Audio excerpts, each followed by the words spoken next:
Over 295 million people in our world today suffer from moderate to severe visual impairment. In a world that has been technologically evolving, the visually impaired have been left with the most primitive tools of all, a cane or a service dog. For the visually impaired, every step is a journey of trust and courage, navigating through a world created without them in mind.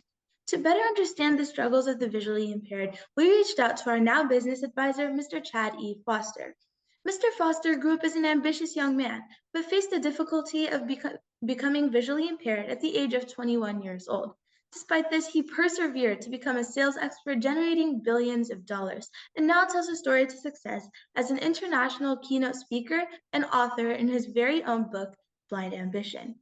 Mr. Foster gives SenseStep crucial insight as to the struggles of the visually impaired from day to day, as well as some various business strategies he himself learned in the field. Through our research, SenseStep realized that current tools, specifically guide dogs and canes, are far from sufficient. SenseStep didn't want to tackle just one problem. We wanted to tackle all of them to help the visually impaired do what they love. SenseStep focuses on eliminating the lack of independence, reliance, as well as the usage of guide dogs and canes, simply because they have created an ineffective, restrictive, and invasive environment. In fact, unwelcome interactions have resulted from the usage of these guide dogs and canes, leading to discrimination more than half of the visually impaired community reports facing. With over 295 million people worldwide living with visual impairments, this represents a vast population whose challenges have been long overlooked. Despite the size and needs of this group, solutions have been limited. This has created a market with great potential, currently worth $5 billion and projected to grow by 280% by 2031. We address the needs of over 1 billion people with visual conditions. Our marketing plan focuses on digital marketing, education, and conventions. By partnering with blind influencers such as Molly Burke, we are able to validate SenseStep through customer testimonials and studies. Imagine a world where the visually impaired can navigate with confidence.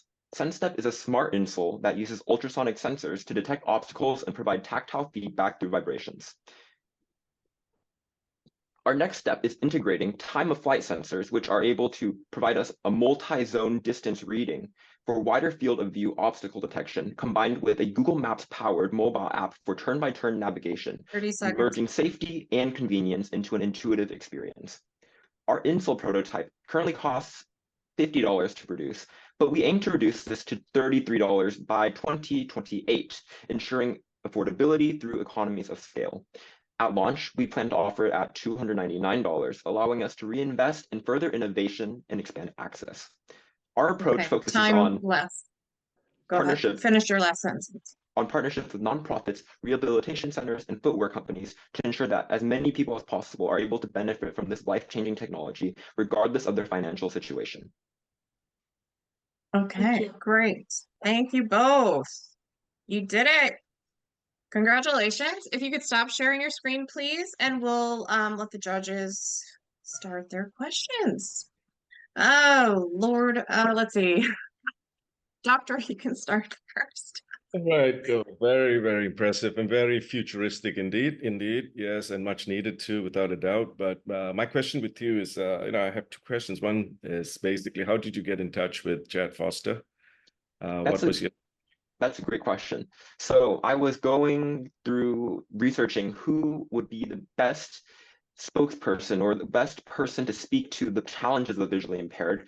And I stumbled upon a video of Chad E. Foster, who was speaking about all the hardships he's encountered, but he wasn't focusing on how they prevented him from succeeding, but he rather he spoke to how he was able to overcome these and use these as tools to help tell his story and ultimately become a very successful author.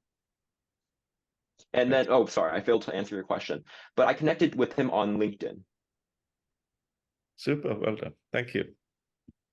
All right, Syed. Wonderful invention, very useful, and you have explained the usage very clearly.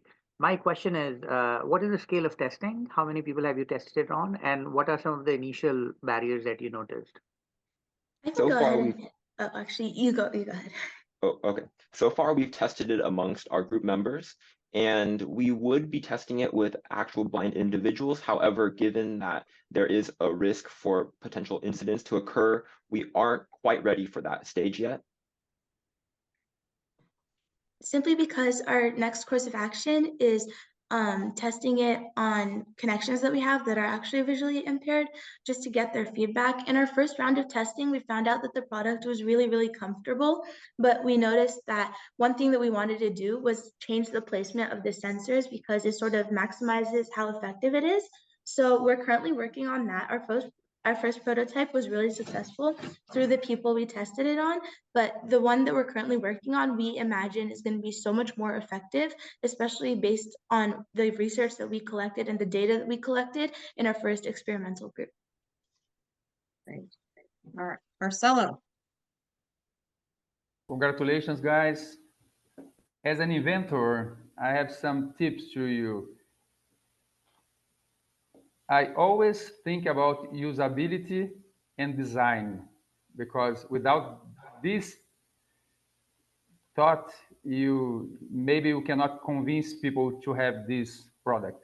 So I'd like to suggest you in the near future to put the camera inside the sneakers, because in this position over on the top of the sneaker, it's very easy to damage this camera.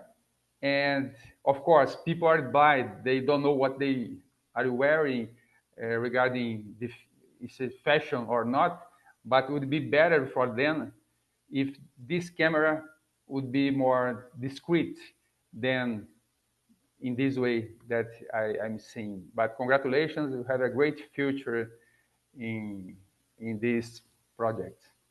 Thank you. That is a great suggestion. And as I previously mentioned, for the initial prototype, we used an ultrasonic sensor, which is the one that you see in the photo. It is a bit on the bigger side. However, I can kind of show you, this is the next sensor that we will be using.